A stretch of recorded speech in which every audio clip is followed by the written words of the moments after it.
What's going on, everyone? It's RGB here again. And in this video, I'm going to test the Fortnite on this very low-end Android device. Like, this is not a Snapdragon, or it's not even a MediaTek device.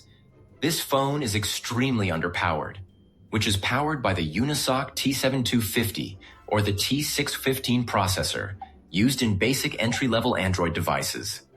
It has a Mali G57 MP1, a single-core GPU with the latest Vulkan driver, and 6 gigs of RAM with the slowest eMMC 5.1 storage. Now you get it. This is not even meant for gaming. It's just a basic device.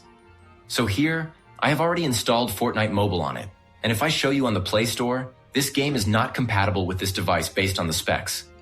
But still, you can install it from other sources. Or, I have already installed it from the Tap Store and it's the global version. So, without further ado, let's open Fortnite. Also, make a note that this will only work on 64-bit Android devices, not on 32-bit ones. Now I'm going to test this on a low-end 64-bit ARM device. I have already updated all the required game assets, and alright. And there we go. It's loaded. And it's already lagging here.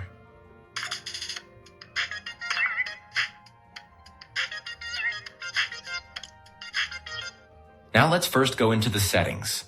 Under display settings, the FPS is set to 30, and the quality is set to low in auto mode.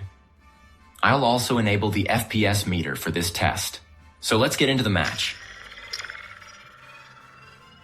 And alright, it's loaded. There are a lot of frame drops here. This CPU is pretty old in terms of architecture. It uses just 2 Cortex A75 cores, which is almost 7-year-old tech, and they're clocked at only 1.8 gigahertz. Fortnite is a very CPU-intensive game, and right now we're getting around 11 to 13 FPS.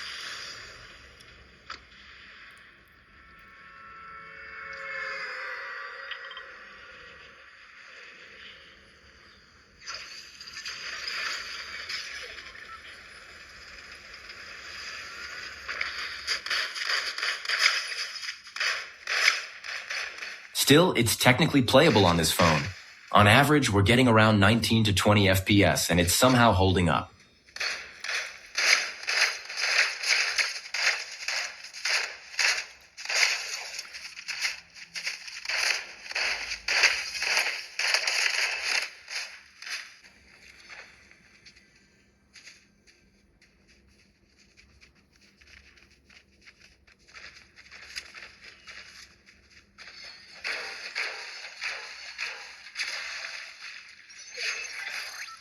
Now let's slightly increase a bit to medium settings, and I'll set the texture quality to epic.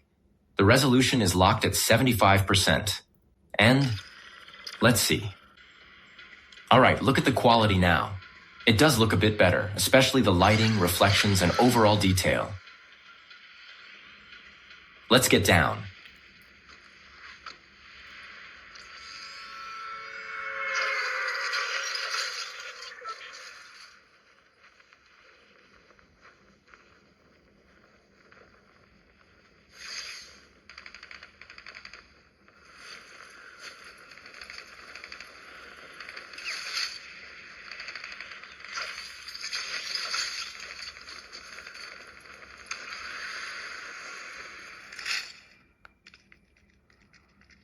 We're still getting an average of about 20 FPS. Let me know in the comments if you've ever played Fortnite like this on a low-end device, or even on something weaker like the Helio G35 or G50. About 3 years ago, I even tested Fortnite on the old Galaxy J6 with 4 gigs RAM and the Exynos 7870, which was honestly worse than this phone. Like, if you want to check that video, the link is in the description. I also tested Genshin Impact and some other heavy games on it. But in 2026, you honestly can't even use that phone for general usage anymore. So yeah, that's all for this video. Still, it's not smooth, and it's not perfect, but the fact that it even works on this is actually impressive. After many updates. So if this video helped you, make sure to drop a like, subscribe for more, and I'll see you in the next one.